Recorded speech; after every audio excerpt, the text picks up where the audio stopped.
Good afternoon from Indianapolis at FDIC, live with Fireground Strategies and other stuff from the street. But first, we have a few words from my partner, Anthony Avillo, who's going to read some words from our sponsor. That was like the most dreary opening to the show. I'll make up for it. Good afternoon. I'm Jim Duffy. This podcast is brought to you by Firehouse Subs, the firefighter-founded hot sub chain with a passion for hearty and flavorful food, heartfelt service, and public safety. Ready for your next mission? Firehouse Subs is offering firefighters the opportunity to continue serving after service now as a restaurant owner. Learn more at www.firehousesubsfranchising.com. And that food is good. It is good. Well, that's good to hear. Well, we have a couple of guests with us today. A few retired firefighters from FDNY. First, Chris Body, who I've known for a while, retired from Squad 18. He also currently runs a business, Rescue Products International. Yep. And we're going to discuss a little bit of problems with some products that are sold and some of the good things with products that are sold to help make firefighters safety. Timmy Brown, I met, I got to say, 38 years or more ago. Wow. When I was at a recruit school. As most of you know, I was a volley on Long Island before I moved to Connecticut. You were about 50 then? We didn't have horses anymore. So, Wow. Chris, tell us a little bit about yourself and why I asked you to be here today, because we were speaking on the internet, social media, imagine that, about people getting rescue equipment or safety equipment. Specifically this time it was bailout systems. But not training on it. They get it, they buy it from a vendor, they get trained once or not at all, and then they never practice again. My thoughts on that are, if you're not practicing and using it, why have it? No, I agree 100%. So I was fortunate to be able to start a business when I was a fireman in New York, and it was born out of the tragedy of Black Sunday. And which we had six members of the New York City Fire Department jump, unfortunately, out of a fifth floor window. We lost 2 members that day and a third some time after. And at that time, I said, we can't allow such a simple thing to go unfixed. And so I was able to develop what we call the Phoenix system. And since then, we've produced and manufactured in the United States. I think we're almost 15,000 systems worldwide. Wow. And our goal is to keep guys safe and never to allow something that could have been handled, had they not taken the personal rope away, years earlier, it might have been a totally different outcome. I might not be sitting here today. So I've since grown the company. We now own a company called Marsars. We specialize in specialty ice rescue, water rescue, ocean rescue equipment.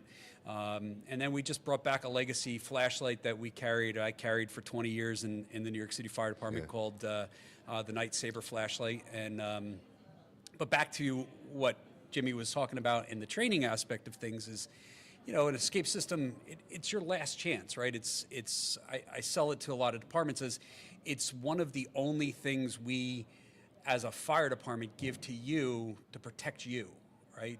The gear that we give you is meant for you to go deeper so you can rescue the victim, right? The SCBA is allows you to protect yourself so you can find that victim.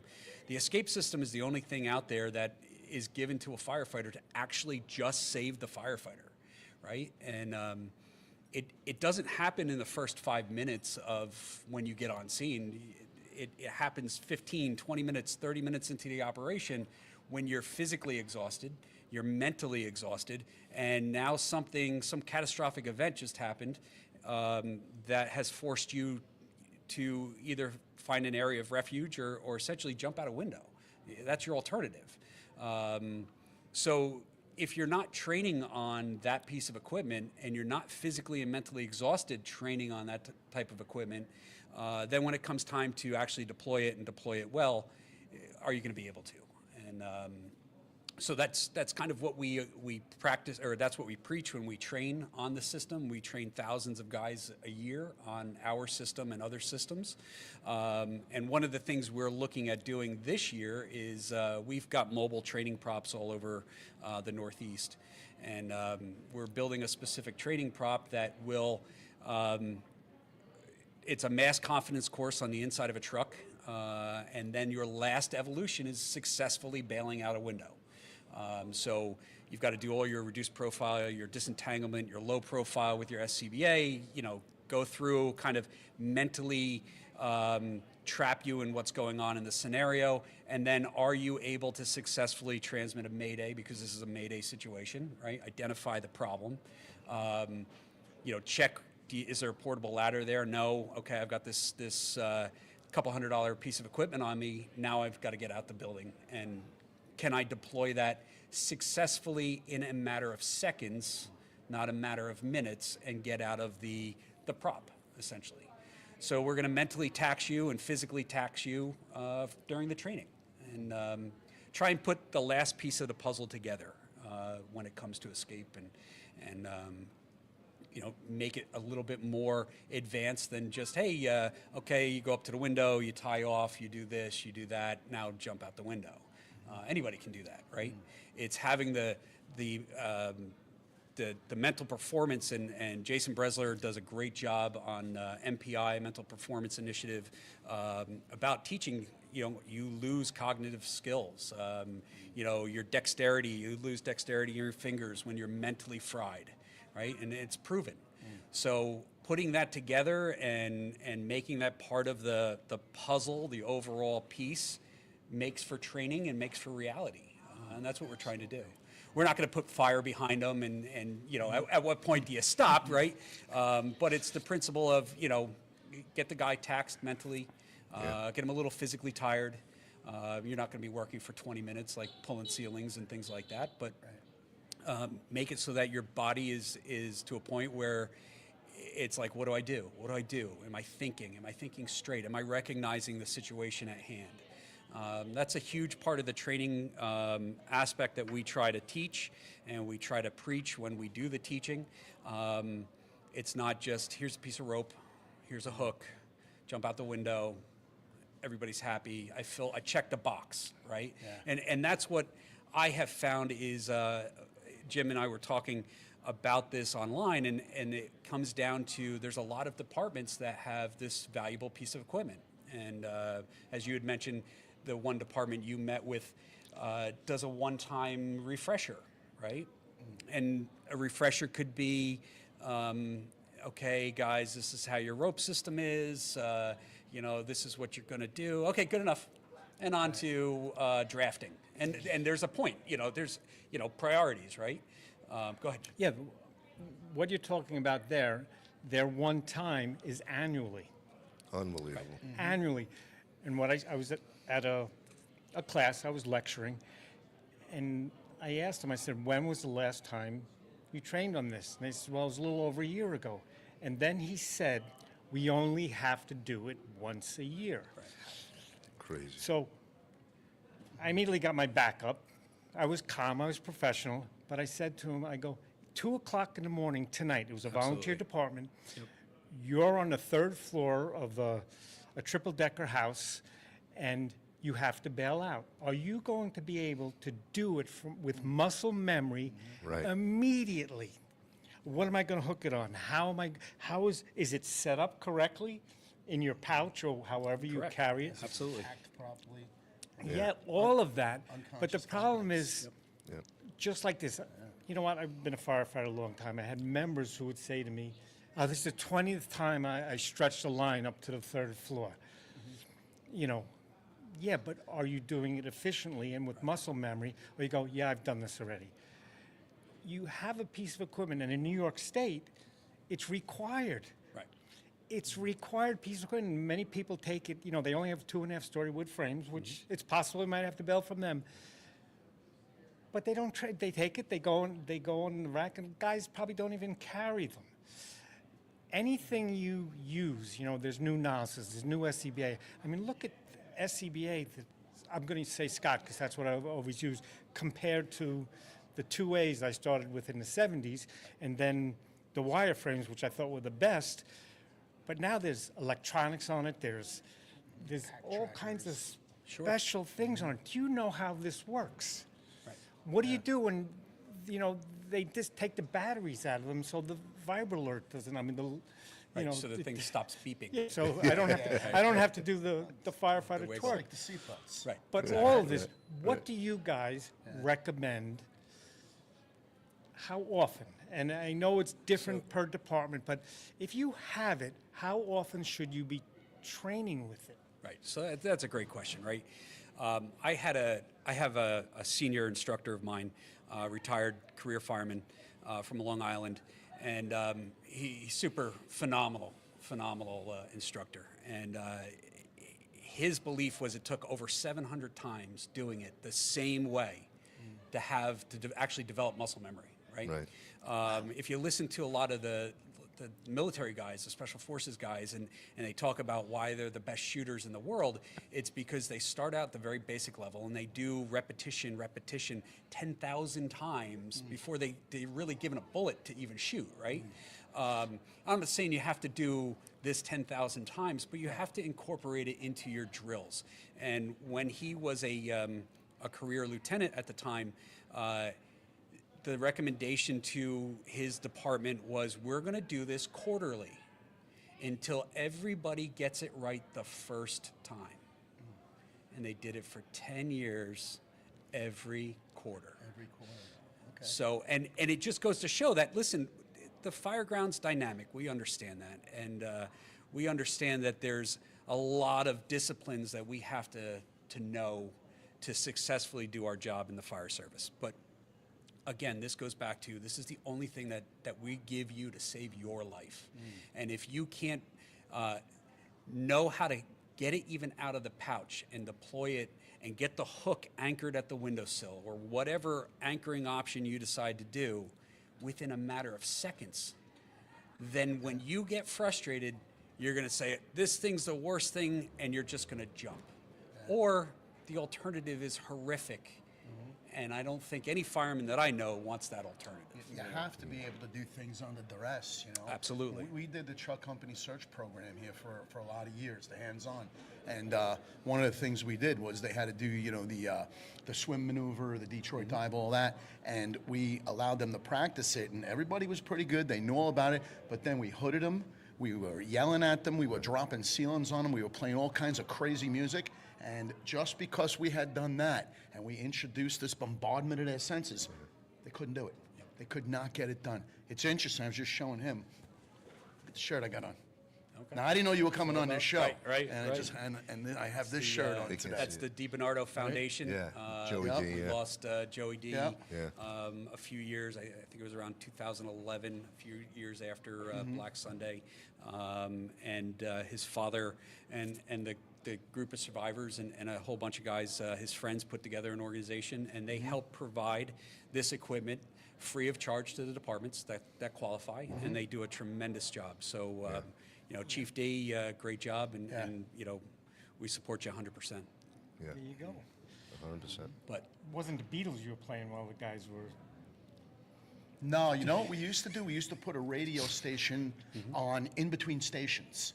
So it was like all this, and we'd blast it. They were a And pain in the ass. and, well, the other thing we used to do is we used to use tapes of dispatch tapes of fires. So we'd have that really loud. So you're hearing all these radio transmissions going back and forth, and all it is bombarding the senses, which is what you guys are doing. Yep. And it's you have to make it as realistic as you possibly can. yeah, like I said, it goes back to, and not to cut you off, but like I said, what Jason Bresler teaches, and it's the mental performance, and that's huge. It's one of the things that's just kind of come out over the last few years, and that's understanding how far your body's going to go before it just whites out, right? Can you continue to focus on, whether they say, how do you eat an elephant? Yeah. One spoon at a time, one bite at a time, and you've got to be able to stay focused. And But that comes through repetition. And if you're not doing the repetition in training, and it could be as simple as guys are going to do a nightly drill or kitchen table drill, grab your gear, show me your different anchor techniques. You don't have to be on rope every time. And I don't have to slide 50 feet to understand how this functions. The most important thing is being able to deploy your system, and in this case, being able to deploy your system, understand how it's packaged, how do I access it, can I do that on air, can I do it blacked out, can I successfully anchor my hook, however, whatever option you choose, whether you're tying it off, using a tool, anchoring at the sill, whatever the case may be, and that's across the board for any of the different escape systems out there. But can I do that time and efficiently every single time and do it right? And even that day when you need it, you may not have enough time to deploy it. In New York City, and this is probably not a statistic people want to hear, but we've got roughly 9,000, 8,500 systems out in the field, right? Since they were given out, I think it's been deployed like 6 or 7 times, and there's been 13 to 15 other times where it hasn't been deployed with it on, guys. It's a matter of time. So if I'm trying, if I'm trying to figure it out, well, my time's just running away on me. We have the system in North Hudson. They still, the preliminary training is the 9 slides. It depends on the department and the system, yeah. So we have a platform there, and I think we still have 18 companies. And the thing, This week. Retirement is good. the thing that we do, and this is the required training, is 3 times a year they have to go off the platform and do the slides. But every month they're not on the platform, they have to at least deploy it on ground. At grade, and then pack the thing and everything like that. So every single month they're looking at, they're touching it, and maybe it's not enough, but it's probably better than better than nothing. Sure. Obviously, I guess, and nothing's unacceptable. And one other thing about this too is, listen, we're all friends with our guys, right? Our team. At what point do you say to the brother, hey, maybe we need to work on this a little bit more? Right? It's not like we're throwing them under the bus or we don't want them as part of the company, but they've got to be able to do the most basic functions. And if not, then it needs to be corrected at that level before it becomes dangerous. Well, one of the problems with that is the guys don't want to embarrass themselves. What skills they don't have. You say that about the new guys, you hire them, they don't know how to start a chainsaw. Well, maybe show them off to the side from the group. Absolutely. Let them, this is how a steel saw works. You do it till it pops, whatever the tool is. And we have many tools. We have pumps, we have nozzles, we have SCBA, we have cutoff saws. But people are embarrassed to show what they don't know, and that's why they don't want to train. It's not because they don't want to embarrass It's the themselves. senior man's job to root that out. Absolutely. Say that And again. It's the senior man's job to root that agree. out. Yep. And teach quietly. Yes. Right? You praise in public and you criticize privately. So you take them aside and you work with them and teach them and support them, right? That's the mentorship is maybe the most important skill in the firehouse. Yep. I didn't introduce you before, so. I'm fine with it. Nope. Timmy Brown, he's here representing the 9/11 Museum. Yeah. And he's going to say a few words on that, but he comes with a wealth of experience that we all can listen to and learn from, but specifically his reason for being here is for the museum. Yeah. I don't want to cut you off, but Sure. I do want to No, come back to you absolutely. because everything you said is so important, and it's about every piece of equipment in the firehouse. Everything. If you're the chauffeur, pump operator, whatever they call them in your department, driver, you better know how that goes into pump, and when it fails, what are the steps going to be? So little simple things. Well, I've pumped at 100 fires already until it isn't. Yeah. So anyway, I'm sorry. So tell us about. I just wanted to say about Chris and about Jason Bresler, these are some of the most forefront thinkers of human behavior as firefighters. And, they're right at the edge of life and death for us, for our profession. They're out there thinking about it. They're developing mental and physical recommendations, I guess, but also equipment that will support us in those difficult moments where it's right now life and death for us. So I admire Chris and Jason for being out there in the forefront and helping to save firefighters all over America, maybe all around the world, with the way they're thinking. Bravo. Thank you. Thank you. Absolutely. Yeah. Thank you. Yeah. So It is So rock solid, man. my stuff, I haven't been to FDIC in a long time, but I'm back this year. The 9/11 Museum asked me to come represent them here for the hope of future collaboration. Next year is the 25th anniversary of 9/11. There are a lot of things planned by many different organizations, including the 9/11 Museum. And our hope is that we can come out here and talk with this great crowd of firefighters from across America and across the world about 9/11, because many of the young folks, I'm retired over 20 years from FDNY, and a lot of the young folks are do not have a memory or weren't even born. So we want to come back here with the programs that we do at the 9/11 Museum, the professional program. We teach law enforcement. It was started with the FBI. That turned into DHS, CIA, NSA, NGA, all those folks. And it also now is into the special forces of the military, where they send their teams up to the 9/11 Museum, because 9/11 is the reason a lot of them joined. 9/11 is the reason for a lot of the way they train, and 9/11 is the reason for their conflicts. 9/11 is the reason for their job, really. Sure. DHS was created because of 9/11. So we're opening our arms up at the 9/11 Museum. I've been volunteering with them for over a decade, into the fire service, into law enforcement, and into the military, because we realize these folks are who are keeping America safe. And we have some very unique programs that we can bring here to FDIC to commemorate and teach about 9/11. That's a tremendous goal, and this is the place. The people who are into the job Yeah. and passionate about the job are here. Many of them are here on their own dime, Right. both career and volunteer. Absolutely. These people are excited to be here. Yeah. You're excited to be here. So they haven't been here in many years. Yeah. You're always excited to Yeah, be I'm here, and so are you. But Count the the days.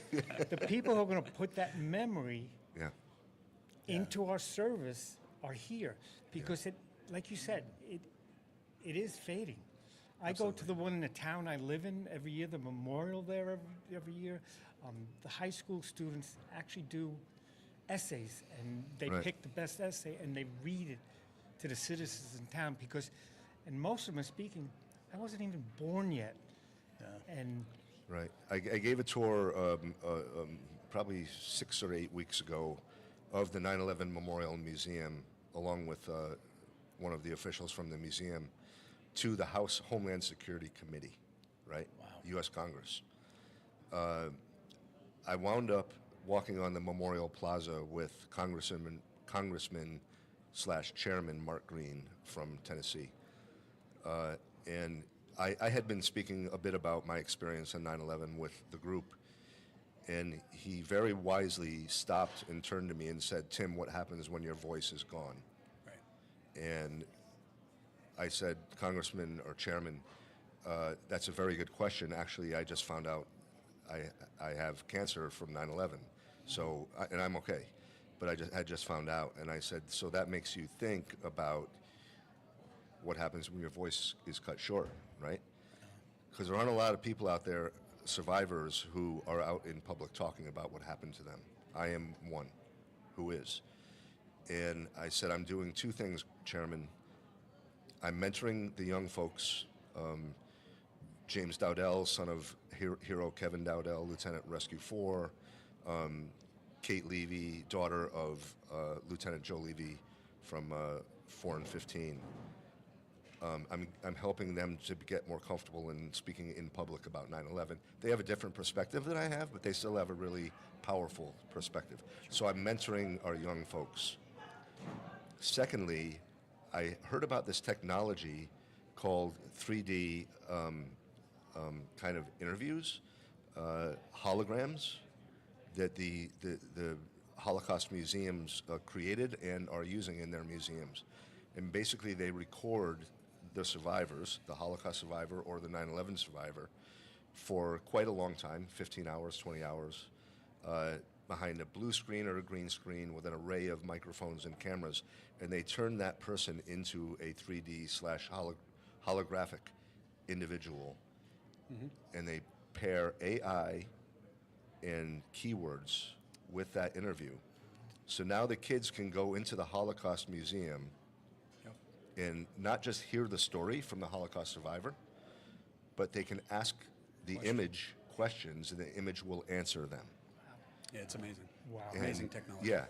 So one of the things I'm pushing with the 9/11 Museum here is to get it funded. And Chairman Green said he would fund it.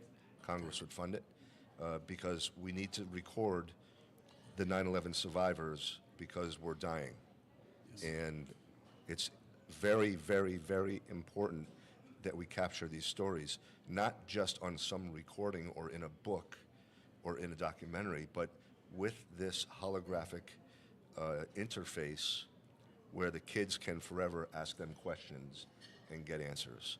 So when we say never forget, it's ongoing.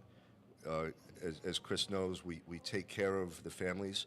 That means the kids from 9/11 who are now 30 or so years old, they still don't have their dads who would help them with their personal issues, help them give advice for their relationships, help them with their careers.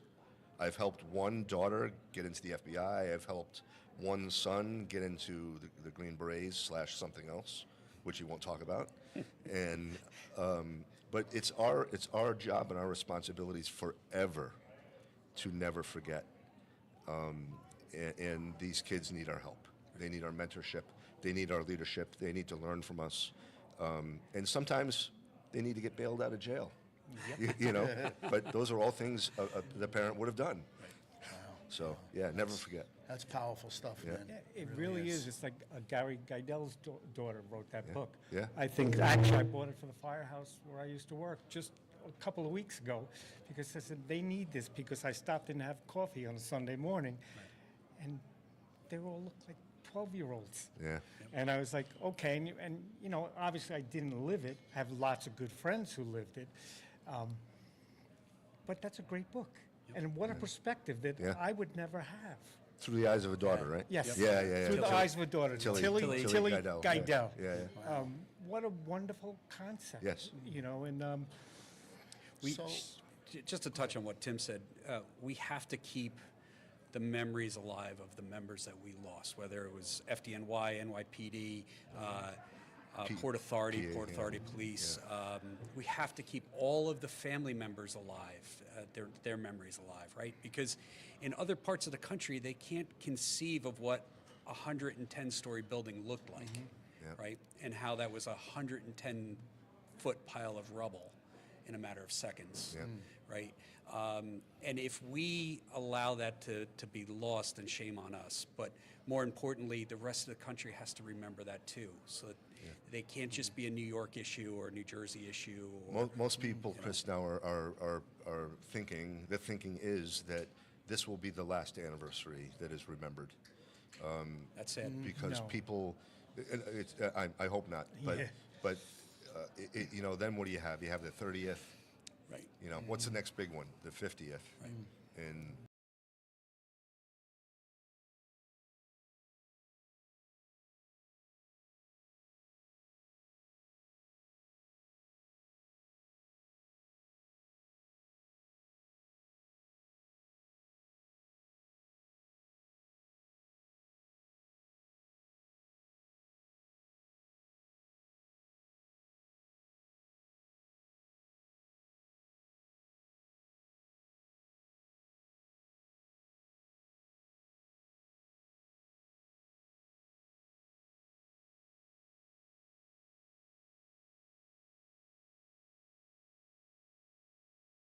an awful lot in the museum and around the country. Every one of those firefighters and police officers had the chance to say no. They had a chance to turn around and go home to their loved ones. They all knew that it was likely that it would be last day. And every one of them went forward. Every one of them, as the last act of their lives, perform acts of the greatest love individually, right? Because they chose to fulfill their oath and to give their lives for people they didn't know. Sure. The greatest love. Yeah, God bless 'em. absolutely. Yeah. Incredible. Let me ask you something. So next year, the 25th, and I'm sure it would be something that would be coinciding with the FDIC. Sure. Do they, in the museum, sort of allow some of the artifacts to be, you know, like if they could have a display here or something Yeah. of some of that? I don't know if they do that. I just was thinking about that as you were saying it. Yeah, we do. There are permanent exhibits, and then there are temporary exhibits in the Right. museum. Believe me, I'm not a museum guy. I've learned all this stuff. I'm just a fireman. But for the 25th anniversary, what we are thinking in the museum is that we're going to lean into celebrating the global war on terror military, because it was never really history before, and now it is history. So we've been leaning into that type of celebration of our heroes in the military, our heroes who went to war for America and went to serve justice for us, right? For these Yeah. guys at 343 and their families, and all those who have passed from illness since. So we're leaning into that. I don't want to get too far ahead of the museum. Yeah.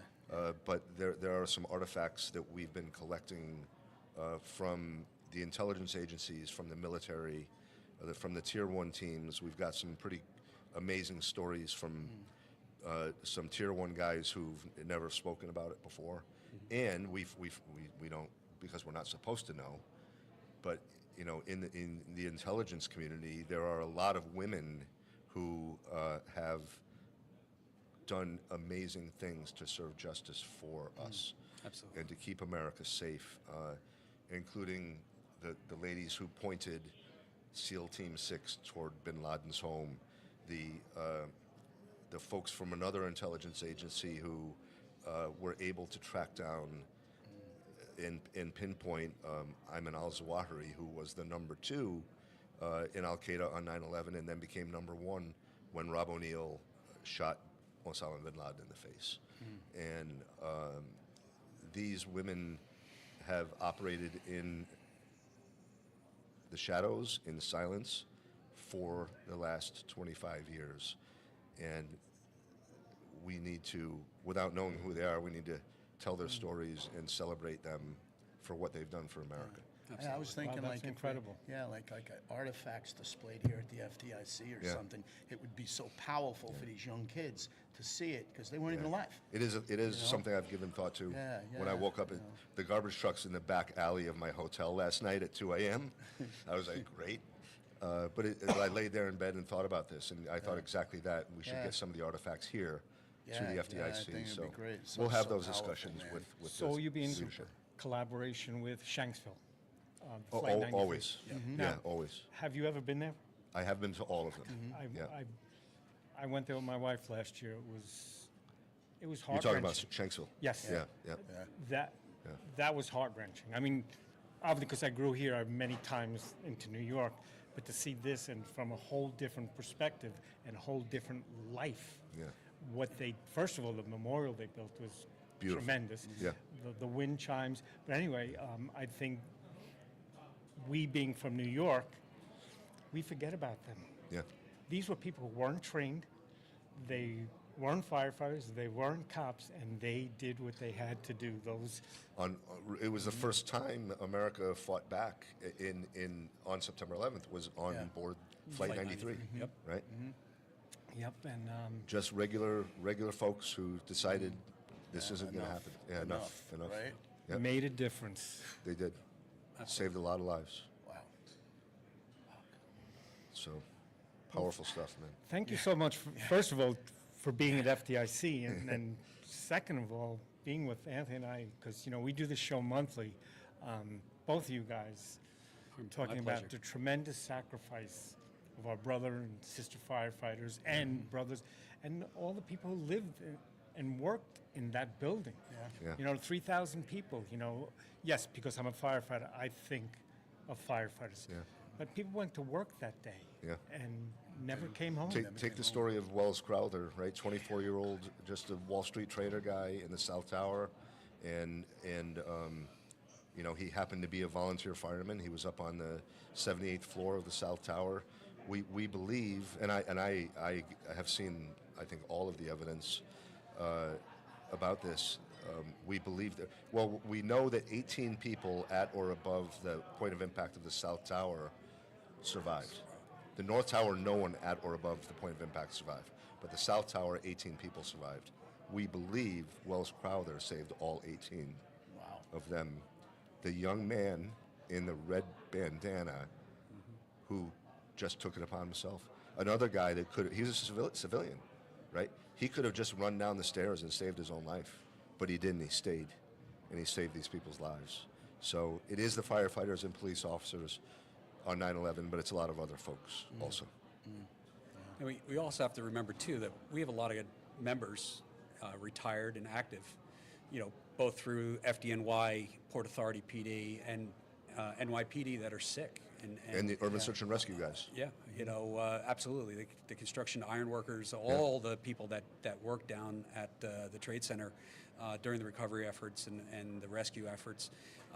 Unfortunately, I've got a good friend of mine who just entered hospice, and it seems like it's becoming a weekly thing, and it's only going to get worse. And we knew this through time, that it's just a ticking time bomb, unfortunately. So, like you said, we need to get their histories recorded. People like Chief Jonas, we've got to get his. He's been on numerous podcasts, but we've got to get that full recorded. story. His 100%, full story. Yeah, absolutely. The guys from the stairwell, yourself, and any other survivors that made it that day.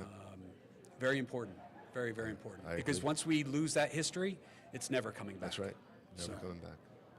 And that's why the Holocaust, this technological idea came from Steven Spielberg and his Shoah Foundation out in Hollywood, and it spread through the Holocaust museums because it is such a fantastic idea in preserving history, right? So we need to need to get it about 9/11 also. Absolutely. Yeah, absolutely. I think it's an awesome idea. I'm not a big fan of AI, Some great but work. It's got its place. It absolutely has its place. That is absolutely incredible. And as you know, today, people saying the Holocaust never happened. Right. That's right. There are people, Yeah. That's right. conspiracy theorists, who believe that we did this to ourselves. That To start the war. Yeah. there are people who have beliefs, and I'm not going to get into that because this is an important subject. And if we let it die, and you obviously are not, No. I think maybe our grandchildren will know about this. Yeah. Absolutely. And I think that's so important. And they should. Oh no, I They know should. that, but that's you're younger than me, but not by much. But we were taught history when we were in grade school and middle school and high school. We learned about. My father, World War II in Korea, he never talked about it. I found out more after he died, going through his metal box and things in the house. Right. And it's just like, we knew about them and all the movies that we watched, all the war movies when we were growing up in the 60s and 50s. And so maybe not directly, but we learned about it. We knew about it. We knew it happened, World War II. There are people in firehouses today, as you brought up, that have no idea that this. Yeah. They know it happened, but it was history. Yeah. It wasn't real. Yeah. And as you know, a good friend of mine has moved to the West Coast because of a good friend of ours. Let me rephrase that. I miss him every day. Yeah, so do I. Hasn't sent me a bagel yet. Well, you know what? Unbelievable. I'm going to go out there and I'm just going to show up at the baby shower. There you go. This guy, a good friend of ours, he worked with them downtown, way downtown. Yep. But he went to Atlanta afterwards. 70% capacity his lungs, I think, at the time. He's doing okay because he moved to Arizona. And he's doing way better because he's It's a dry in heat. Arizona. It's a dry heat. Yeah, it's a dry heat. But you know what? He's with his family. Absolutely. And, you know, some people, probably like yourself too, not having the brothers in the firehouse around, Yeah. that's therapy. Yeah. Yeah. If you move to Puerto Rico or move to Nevada or whatever, it's you can't stop at the firehouse and get some love. Yeah. You can get love, but nobody different. understands. And this gentleman, I'm not going to name his name because he doesn't like publicity. For the first few years after 9/11, we'd go on a canoe up by me. He wouldn't go to the city. He would not go to the city. Wouldn't go near the city. Yeah. We'd go out fishing. We never really went fishing. We went in a canoe. We drank beers. But One of the best bosses I ever worked with, just to say. do you know what? Truly. You remind me of it because there was never any ego, but he had this sarcastic way Oh, of my saying God. things. You Wow. felt crushed because you disappointed him. He would Yes. never raise his voice. Well, I've seen him raise his voice. I don't know whether you ever have. Once or twice. Oh my God. But never. He just, his body language Yeah. just told you, you fucked up. Yeah. He knows. You And know? he loved to laugh. He still loves to laugh. He but still, his loves laugh life. is, oh my God, unbelievable. But anyway, I'll call him and I'll send him a link to this to see that Absolutely. you talked about it. Absolutely. But, you know, it's sad. But it also makes me proud that all this stuff is still going on. I was different than most firefighters and police officers and others who had bad experiences down there. I leaned into it. I leaned into the pain. I leaned into the storytelling. I leaned into the memory of the heroes. I leaned into having relationships with the families. And even though it was difficult and painful, for me it's much more rewarding. It's much more meaningful, and it's much more, I think, in line with the mantra, never forget. I've taken police officers, burn victims, firefighters who would not go into Manhattan ever again, especially downtown, especially to the memorial or the museum. Right. And I've taken them down there, and it's been difficult, and we've had some very good cries together. But once we get through that, and I help them get to the other side, which is I was able to do for myself, it's you have some freedom. That pain doesn't own you anymore. You own the pain, and I've seen it. I've done it with the widows, the videographers, right? So the local TV news stations, channel 2, 4, 5, 7, 9, 11. All those videographers who worked for those channels, as their job was required to record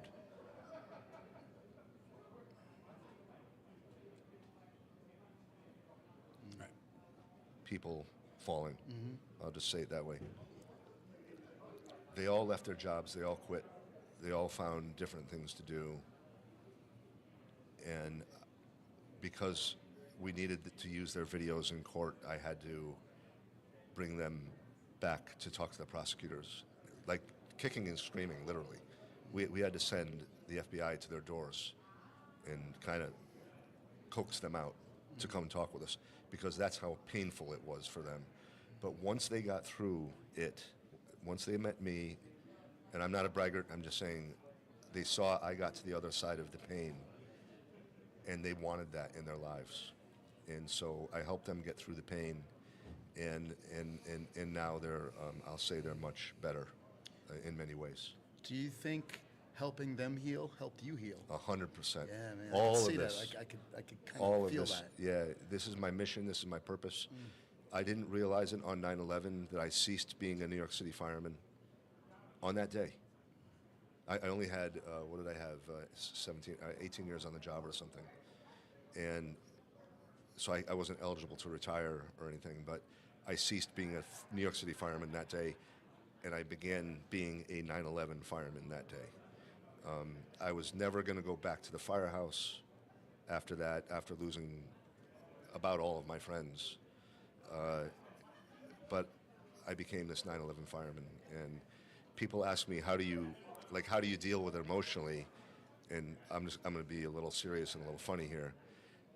First, I always give credit to God first, because He's helped me to survive on 9/11, and He has given me the strength, the emotional strength, to be able to do His work with the families and everyone here. And then the second thing I tell people is that I drink a lot.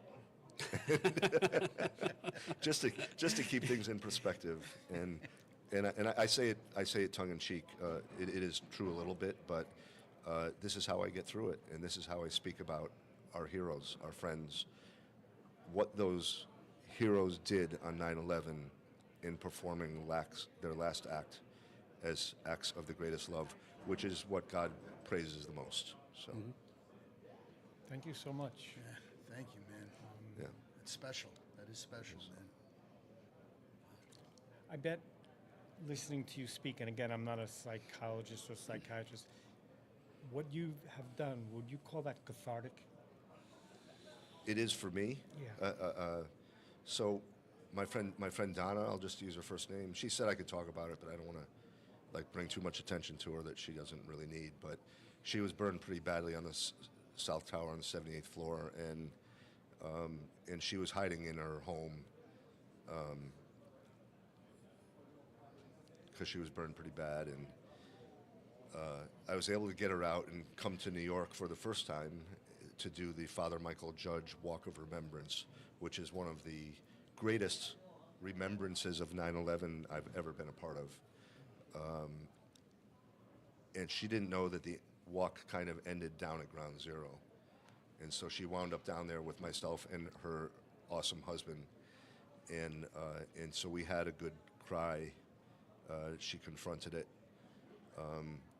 I was like, well, we're close enough to O'Hara's. We might as well go another 3 blocks to O'Hara's. And so we got her to go to O'Hara's with us. And she now runs 2 golf tournaments for the Tunnel to Towers Foundation. She's very involved in 9/11 charity work, and she owns the pain now. It doesn't own her. And it's one of the things I'm most proud of is to be able to help folks like that Sure. get to the other side of their very, very difficult pain. It's not just firefighters. No. Absolutely. It's That's everybody right. that was, it was probably the first mass, critical incident stress, Yeah, that's right. issue that, because you really thought that civilians could experience those things like we do. Yeah. But, they do, they do. And they don't have any background. Right. No training, Yeah, no no background. training, it's no just- background. And no support, really. Yeah, No. right.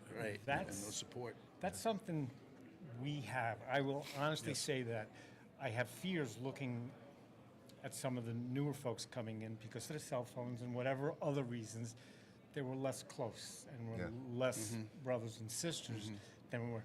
I mean, I've had friends with cancer. We brought the whole shift to put a roof on his house. But one of the things that I found was difficult for a lot of firefighters, their brother was suffering, and a lot of them started pulling away. This is when he needs you. Well, I don't want to see him like that. No, this is when you have to go. This You is the hard have stuff. to. Yeah. This is real. And I think what you're doing is awesome. Yeah. I had no idea how involved you with it because, again, I met you so long ago. I'm sure you don't remember me, some little snot nose while I was old. But whatever. It was just. I think what you're doing He's is older than awesome. you, right? and He's I- gotta be I- older than you. awesome.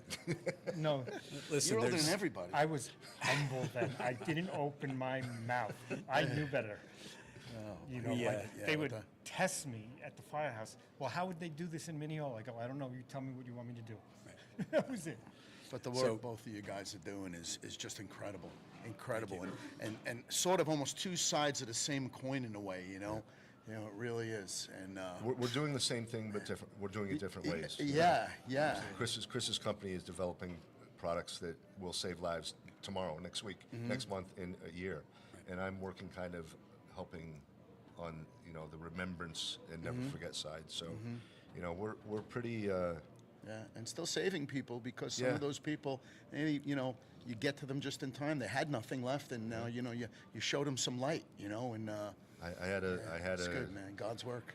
I had a SEAL Team 6 guy call me a few weeks ago, and not in a good place. And you know, so I've done the work with him. I've done the work with some guys in the FBI, because for law enforcement it's very difficult, because once you admit that you have a problem, the first thing they do is give me your gun and your badge and take your top secret clearance away. And so they're unable to get help. So we're working on that with the Gary Sinise Foundation. We're working on that and trying to get some help for those guys. But that's what we're here for, you know. And, Thank you, sir. I know you want to say something because we're just about out of time. Yeah, I just want to say is, listen, we all know the guys in the firehouse. I'm sure that the police officers know the people in the precinct. You know what they're going through, or you can see when things change. So I've got to say, it doesn't make you weaker to go find help, right? No. Recognizing what's going on, being an advocate for your friend, your brother, your sister, whatever the case may be, get them the help that they need, whether it's confidentially, like you said, with certain circumstances. But I got to say, after 9/11, the FDNY came out with counseling services. I believe NYPD has the same, and I'm sure Port Authority has some sort of similar aspect.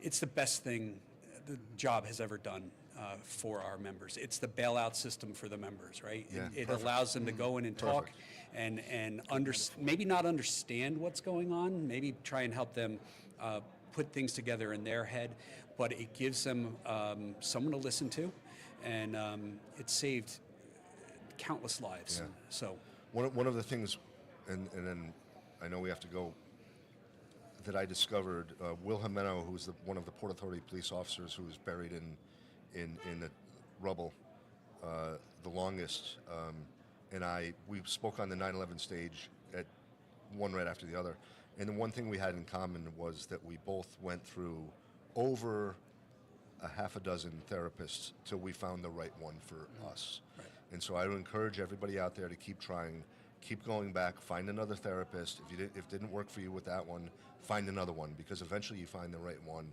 and then you can really get some help. Yeah. One thing I want to say in closing, first of all, thank you, Tim. Thank you, Chris. Thank you so much, man. Recent events in the fire service, I'm sure you're all aware of it. If you need help, ask for it.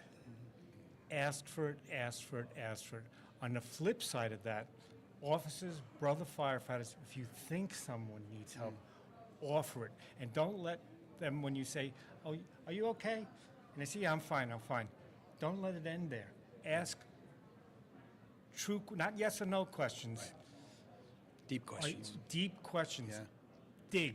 And they might be pissed at you. And I'm going to tell you, as being a boss in a firehouse, they will be pissed at you. Right.